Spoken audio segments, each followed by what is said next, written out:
welcome to a cover story conversation. Today we are going to be taking a look at narcissism. Not just what the word means, but also that it is a clinical condition, it's a psychological condition which has got doctors worried about it, the state of mind, how it impacts relationships, what it means, and why are we so worried that we're actually having a conversation on this today. Joining me to help us explain this concept is Dr. Vipul Rastogi, Senior Consultant Psychiatrist at Gurgaon in the NCR. We also have Dr. Vimal Kumar. She is a humanist existential psychiatrist. So welcome to this conversation, both of you. Okay, let me get Dr. Vipul also into it. And how would you explain the term narcissism? Look, I'll probably go a little bit to more basics about what personality really means. Right? So personality is the way how we see ourselves and how we interact with the world. So there are certain ways that people generally respond. So that's considered normal.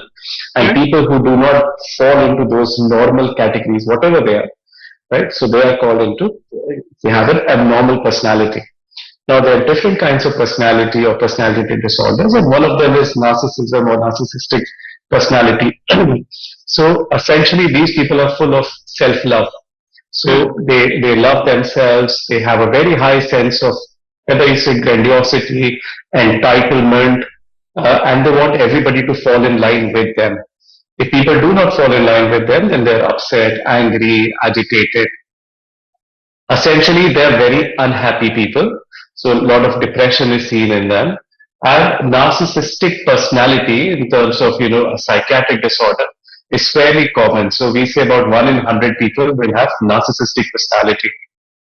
Not all of them are diagnosed. So there are some people who are covert narcissistic, some people are overt narcissistic. So covert is people who are very quiet, but they have these narcissistic traits. They'll keep on doing, one of the words last year was gaslighting. Words of the year was gaslighting. So something like that. And as Dr. Vimal was saying, a person's personality develops according to, the genetics they have, but also the environment that they grow up in. So that is what they see, that is what they learn, and that fuels their nature of personality. So something that, as clinicians, we really struggle to help people with. But as Dr. Vimal was saying, so we see more people with, who are victims of, their relatives being narcissistic. Rather than the narcissistic people coming forward to say, look, I've got narcissism. I need help. Okay. Anything you want to add, Dr. Vipul? So narcissistic people are generally, very anxious people, right? So they have a very poor sense of self-esteem. So they want others to boost them up. And when people are not admiring them or do not give them compliments, for example, then they get really upset, right? So they want everybody else to fall in line for them. So the person they are with will probably also have low self-esteem because they would feel that they are never good enough for the other person. So you would see people who are in relationship with narcissistic people to also have a lot of anxiety issues, depression issues. Those sorts of things will also come through. The narcissistic person will also have a higher likelihood of going through depression because they feel that nobody is with me or nobody is helping me or nobody is supporting me. Because they would also have a little bit of, that a black and white sort of thinking. You are with me or you are not with me. There is no middle ground. And as we all know, the world is very gray.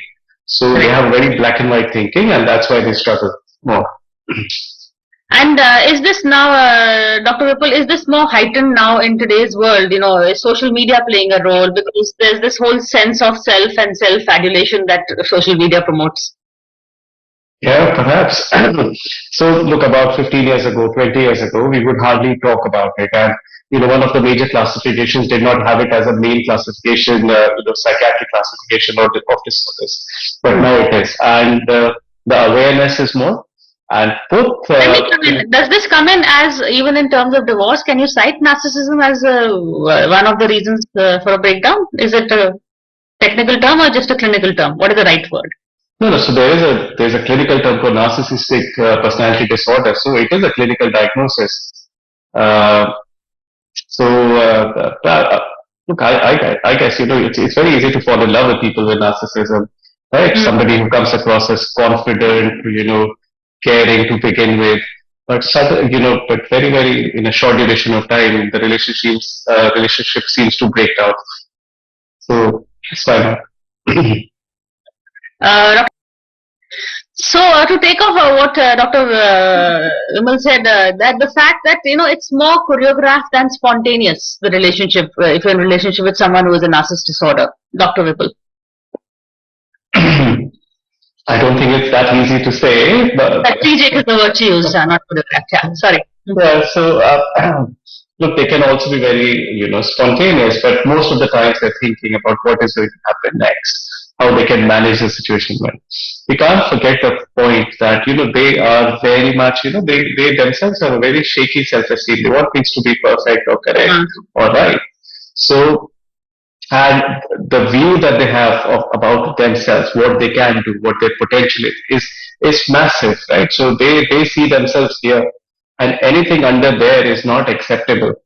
So, and look, if I have disappointment, I'll show it by maybe being quiet or speaking to a friend. The way they show their disappointment is with anger, rejection, lashing out, gaslighting. So they themselves are very insecure people, and look, it's hard for them also. I mean, look, we don't have much sympathy for people who they're narcissistic, they don't care, but they are very, very easily affected by changes that are happening, and when they feel they're out of control. Yeah. Dr. Vipul, your views on why people tend to stay in toxic relationships. Of course, we've heard some of the points, but if you want to add or Yeah, so one, as human beings, we don't like changes, right? We want things to just continue as they are, because changes seem difficult, and you are in fear that maybe what comes next is actually worse than what you have now. So people are resistant to change. And a lot of people, with narcissism, a lot of there's a gender disparity, so more males than females.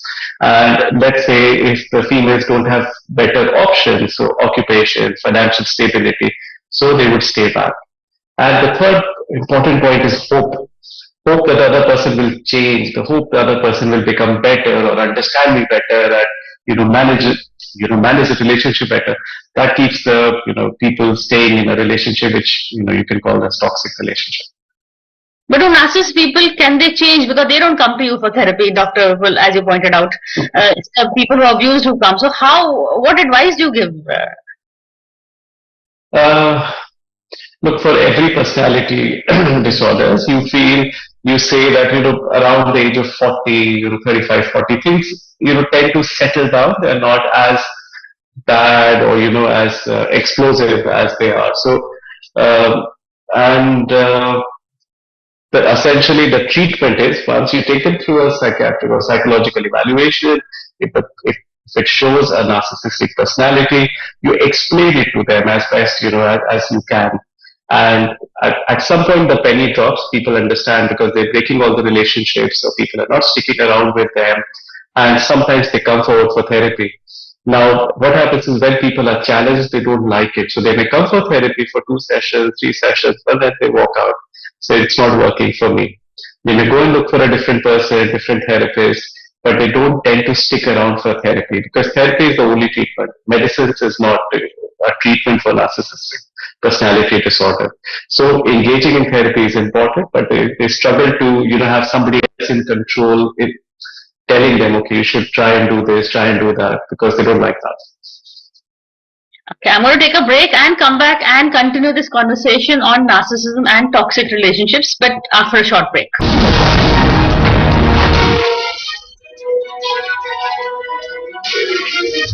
Hello and welcome back to a cover story conversation. We are discussing, the concept of narcissism, the impact it has on relationships, and above all, is there any cure? Why do people stay on a toxic relationship if there is a way out, all other things being equal?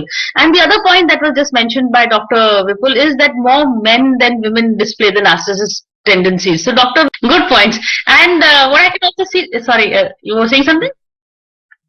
No, Okay, there's also, I don't know, is there a thin line between a person being protective and a person being narcissist, Dr. Vipul? I think so. Yeah. Right. So it's a very, very gray line. And as when we talk about parenting, we talk about caring and over caring for a parent and a child, right? So caring is nice, over caring is not nice. So in a similar way, narcissistic also are on that gray line where people who are in their relationship struggle to see which side it is going for them. Um, Further to your question that you are asking, and in my clinical setting, what I normally see, so somebody is married to a narcissistic man, and they keep on taking the abuse till the children grow up, and the children say, "Look, Mom, I'll support you. I've seen what has been happening in the family. We are there for you." So when they find enough support, they walk out. And as Dr. Lu was saying, there's a different threshold for different people.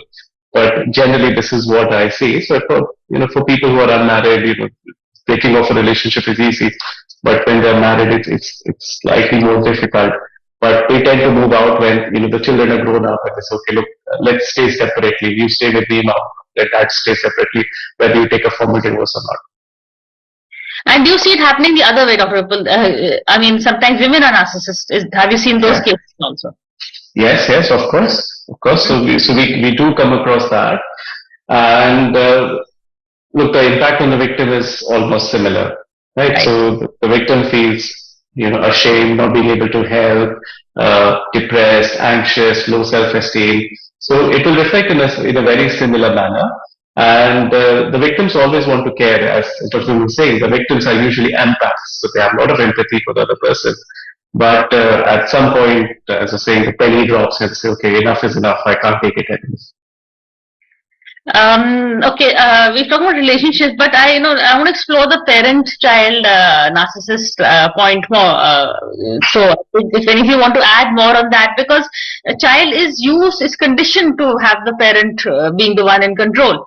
So, at when does the child kind of realize that he's not just the parent is not being controlled, but the parent is also just controlling the way you live, and there's less independence. I don't know, Dr. Vipul, you want to come in first? Again, very, very thin line, because in our society, in our culture, the parents, you're expected to accept everything that the parent is saying, right? And the parents know best. I think the realization comes when they're in their teenage years, where they feel, look, I can't express myself, I can't express my own personality as a child. And a lot of times those things are, if the child is rude or responds back, then it is called as a teenage tantrum.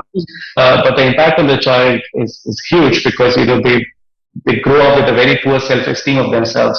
So let's say they score 90% and it's not good enough. They score 95, that's not good enough. Why are you not the number one?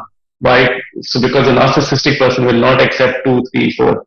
So the child grows up with very poor self-esteem and might have own behavioral issues as they grow up. But again, a very hard area to actually work with, because the parent will see no problem as such in themselves, so they would not change. But they might bring child for help, but it's very little to do, because when a child comes to you for treatment or therapy and you say, look, the problem is with the parent, then it is not acceptable, and people just walk out and they don't stay for the therapy. Wow. Okay. On that note, thank you so much for coming and explaining this and sharing your thoughts with us. And it is something that I'm glad we red flagged, because there are a lot of things which we take as normal or personality traits, but things that can have a deep, lasting, damaging effect and also impact your peace of mind. So thank you so much for this conversation. Thank you. Thank you for having us. Thank you.